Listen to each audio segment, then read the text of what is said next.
نہ میں پچھتا رہی تھی نہ شرمندہ تھی، میں بس مطمئن تھی کہ اب وہ رکاوٹ جو میری اور اذلان کی زندگی کے بیچ تھی ہٹ گئی ہے۔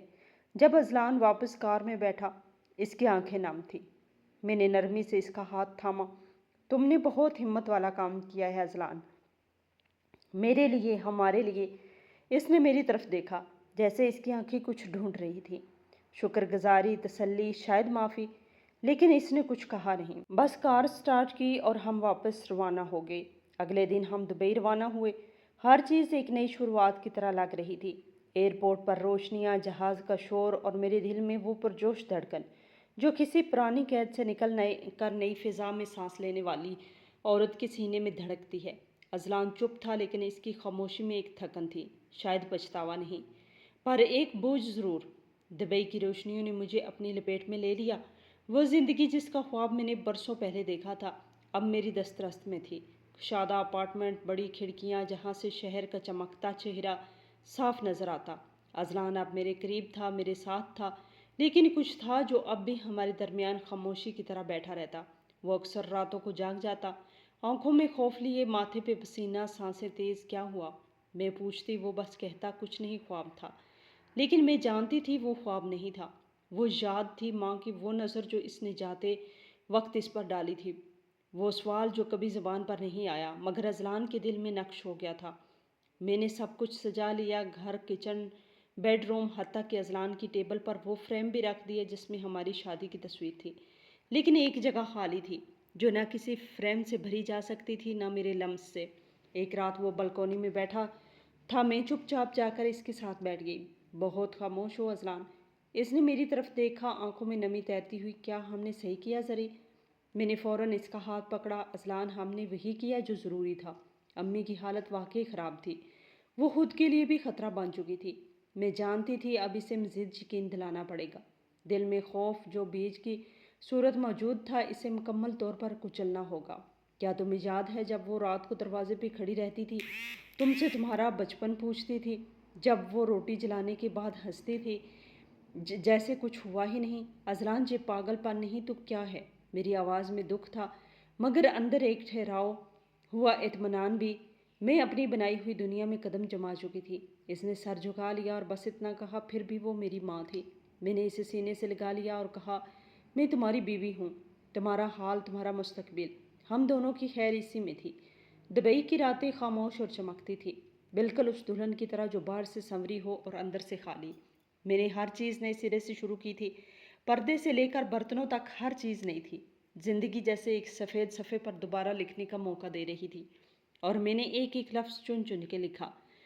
اذلان دن میں کام پہ جاتا اور شام کو اس کے لیے کھانے میں اس کی پسند کا خیال رکھتی، اس کی پسندیدہ بیگ، اس کی پسندیدہ چائے اور اس کے ہاتھوں پہ اپنے ہاتھوں کی گرمی۔ سب کچھ ویسا ہی تھا جیسے ایک محبت کرنے والی بیوی کرتی ہے، لیکن پھر بھی کچھ تھا جو ٹھیک نہیں تھا۔ وہ رات کو پلنگ پر کروٹیں بدلتا، کبھی اچانک اٹھ کے بیٹھ جاتا، کبھی بغیر بات کیے سگریٹ جلا لیتا اور اکثر میری طرف دیکھ کر کچھ کہنے کی کوشش کرتا، پھر چپ ہو جاتا۔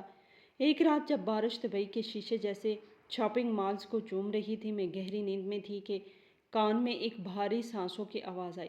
آنکھ کھولی تو اذلان پسینے میں بھیگا، آنکھوں میں خوف لیے بیڈ پہ بیٹھا ہوا تھا۔ اذلان، میں نے تھکے ہوئے لہجے میں کہا، کیا ہوا؟ وہ میری طرف دیکھنے کے بجائے خلا میں گھور رہا تھا، جیسے کسی منظر کو بار بار آنکھوں میں دہرا رہا ہو۔ اس کے لب تھر تھرا رہے تھے۔ زری، اس کی آواز جیسے اندر سے ٹوٹ کر نکلی ہو۔ میں نے گناہ کیا ہے۔ میں چونک گئی، دل میں کچھ ڈوبا، جیسے اچانک نمی سے لکڑی جل اٹھی ہو۔ کیا کہہ رہے ہو؟ کیسا گناہ؟ وہ میری طرف دیکھ نہیں رہا تھا، جیسے میری آنکھوں کا سامنا نہیں کر سکتا۔ اس کی نظریں کمرے کی دیواروں پہ تھی، جیسے وہاں کچھ چھپا ہو، جیسے وہ دیکھنا چاہتا ہو، سمجھنا چاہتا ہو۔ امی، وہ دھیرے سے بولا، میں نے انہیں چھوڑ دیا، جیسے وہ بوجھ ہو، جیسے وہ انسان نہ ہو، بس ایک مسئلہ ہو۔ میں نے ان کے کندھے پہ ہاتھ رکھا۔ اذلان پلیز، ہم نے وہی کیا جو درست تھا۔ تم جانتی ہو ان کی ذہنی حالت ٹھیک نہیں تھی، وہ خود کو یا ہمیں نقصان پہنچا سکتی تھی۔ وہ میری طرف مڑا پہلی بار اور اس کی آنکھوں میں کچھ تھا، ایسا کچھ جو میں نے کبھی نہیں دیکھا تھا، نہ غصہ نہ بے رخی، بس ایک عجیب سی وحشت، جیسے کوئی خواب اسے دن میں جاگتے ہوئے بھی نظر آ رہا ہو۔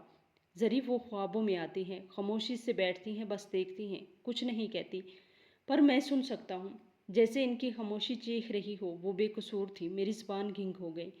میں کچھ کہنا چاہتی تھی لیکن میرے الفاظ حلق میں اٹک گئے۔ پہلی بار میرے اندر خوف نے سر اٹھایا، کہیں اذران واپس پلٹنے کا سوچ تو نہیں رہا۔ یہ صرف خواب ہے اذران، تم تھکے ہو، تمہاری روح تھکی ہوئی ہے۔ لیکن وہ میری بات نہیں سن رہا تھا، اب خود سے بات کر رہا تھا، جیسے اپنے ضمیر کو مخاطب کر رہا ہو۔ میری ماں کو پاگل خانے میں چھوڑا، ان کے آنسو نہیں دیکھے، صرف تمہاری آنکھوں کا خوف دیکھا۔ میں نے اپنی ماں کو دھوکہ دیا، میری انگلیاں اس کے ہاتھ سے ڈھلک گئی۔ شاید پہلی بار اذلان میرے ساتھ تھا مگر دل کہیں اور مجھے پہلی بار لگا میں جیتنے کے بعد بھی ہار رہی ہوں۔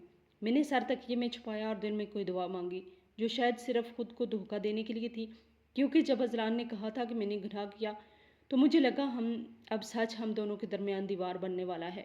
اگلی صبح اذلان نے ناشتہ نہیں کیا، نہ چائے پی، نہ مجھ سے کوئی بات کی، بس خاموشی سے اپنا سوٹ کیس کھولا اور کپڑے رکھنا شروع کر دیے۔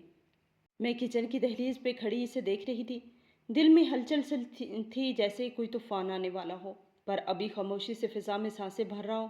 کہاں جا رہے ہو؟ میری آواز کمزور تھی، شاید میں خود بھی نہیں چاہتی تھی کہ جواب ملے۔ اذلان نے نظریں نہیں اٹھائی، بس مختصر سا جواب دیا، ہم پاکستان جا رہے ہیں۔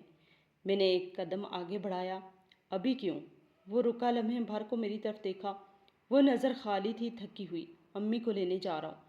میرے حلق میں جیسے کانٹے اتر گئے۔ میں نے خود کو سنبھالا، اذلان جی کوئی جذباتی فیصلہ نہیں ہونا چاہیے، ہمیں یہاں سیٹل ہوئے صرف چند ہفتے ہوئے۔ وہ بس سر ہلا کر بولا، ہم صرف ایک دن کے لیے جا رہے ہیں۔ میں نے کچھ نہیں کہا، بس خاموشی سے اس کے ساتھ چل دی۔ اذلان جب لاہور کے اس ویران پیلے در و دیوار والے ادارے کے سامنے پہنچا تو سورج کی روشنی بھی وہاں پہنچتے پہنچتے زرد پڑ چکی تھی۔ وہ دھیرے دھیرے اندر داخل ہوا، دل میں جیسے سینکڑوں سوال ساکت تھے اور زبان پر صرف ایک جملہ، میں اپنی ماں کو لینے آیا ہوں۔ استقبالیہ پر بیٹھی نرس نے حیرانی سے اذلان کی طرف دیکھا۔ نام؟ رضیہ بی بی۔ نرس نے فائل کھولی، پھر اس کے چہرے پر ایک عجیب سا تاثر آیا۔ آپ بہت دیر سے آئے سر؟ اذلان کا دل جیسے کسی نے مٹھی میں لے لیا۔ کیا ہوا؟ کیا مطلب؟ جب انہیں جہاں لایا گیا تھا تب وہ ذہنی دباؤ میں تھی، لیکن تب وہ نارمل باتیں کرتی تھی، روتی تھی، یادیں سناتی تھی۔ ہمیں لگا کچھ وقت میں ٹھیک ہو جائیں گی، اذلان نے نرمی سے کہا، اور اب نرس نے گہری سانس لی۔ اب وہ بس دیوار کو دیکھتی ہیں، خاموش رہتی ہیں، کچھ یاد نہیں۔ کبھی کبھی کسی بچے کو گود میں لینے کی کوشش کرتی ہیں اور بار بار کہتی ہیں، میرا بیٹا کہاں ہے؟ اذلان کے ہاتھ سے فائل چھوٹ گئی۔ وہ دیوانگی کی کیفیت میں کمرے کی طرف بڑھا، ہر قدم کے ساتھ اس کے دماغ میں وہ لمحہ گونج رہا تھا جب وہ امی کو وہاں چھوڑ کے آیا تھا۔ ان کی آنکھیں، ان کی فریاد، ان کی کانپتے ہاتھ۔ دروازہ کھلا، ایک چھوٹے سے وارڈ میں سفید کپڑوں میں لپٹی ایک حنیف عورت بیٹھی تھی۔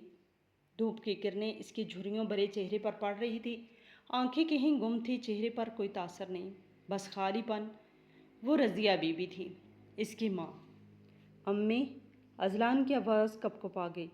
ماں نے سر اٹھایا، ایک لمحے کو جیسے وہ کچھ پہچاننے کی کوشش کر رہی ہوں، پھر انہوں نے ہاتھ بڑھایا جیسے ہوا میں کچھ تھامنا چاہتی ہو۔ میرا بیٹا، وہ آتا ہے نا کبھی کبھی، میں نے اسے دیکھا ہے خواب میں، وہ ہنستا ہے۔ اذلان گھٹنوں کے بال زمین پر گر گیا، آنسو آنکھوں سے بے قابو ہو کر بہہ نکلے۔ امی، میں ہوں آپ کا اذلان۔ رضیہ بی بی نے ایک لمحے کے لیے اس کے چہرے کو دیکھا، پھر ہنس پڑی، عجیب سی ہنسی، وہ ہنسی جو درد سے پیدا ہوتی ہے اور پاگل پن کی حدوں کو چھو کر نکلتی ہے۔ نہیں، وہ تو چھوٹا سا تھا، وہ تم جیسا نہیں تھا، تم جھوٹ بولتے ہو۔ اذلان کی چیخ حلق میں دب گئی۔ اس نے اپنی ماں کا ہاتھ تھاما مگر انہوں نے ہاتھ کھینچ لیا۔ نہیں، تم اسے لے گئے تھے، اسے چھین لیا تھا، تم جھوٹے ہو، تم پاگل ہو۔ یہ جملے گویا اذلان کے سینے میں کیل کی طرح پوست ہو گئے۔ نرس نے دروازے سے آستہ سے جھانکا، سر ہم نے بہت کوشش کی لیکن اب ان کا ذہنی توازن مکمل طور پر بگڑ چکا ہے، وہ کسی کو نہیں پہچانتی، شاید اب کبھی نہیں۔ اذلان نے ساکت بیٹھے اپنی ماں کو دیکھا، ایک جسم جو سانس لے رہا تھا لیکن اس میں وہ ماں نہیں تھی جس نے اسے بچپن میں لوریاں دی تھی، جو ہر سردی میں اس پر کمبل ڈالتی تھی، جو اس کی ہر کامیابی پر سب سے زیادہ خوش ہوتی تھی۔ وہاں ایک کھویا ہوا انسان تھا اور اس کھو جانے کا گناہ صرف اذلان کا نہیں تھا، میرا بھی تھا۔ جب اذلان نے ماں کو پاگل خانے سے گھر لا کر میرے سامنے بٹھایا تو میں نے ایک لمحے کو ان کی آنکھوں میں جھانکا، وہ آنکھیں جو کبھی طنز کرتی تھی، جو ہر وقت مجھ سے میں کمی ڈھونڈنے کو تیار تھی، اب بالکل خالی تھی، نہ ناراضگی، نہ پہچان، نہ شکوہ، صرف ایک بے حسی جیسی روح کہیں اور نکل چکی ہو اور جسم میں سانس لے رہا ہو۔ اذلان نے ماں کا ہاتھ تھام رکھا تھا، وہ انہیں صوفے پہ بٹھا کر نیچے قالین پر بیٹھ گیا۔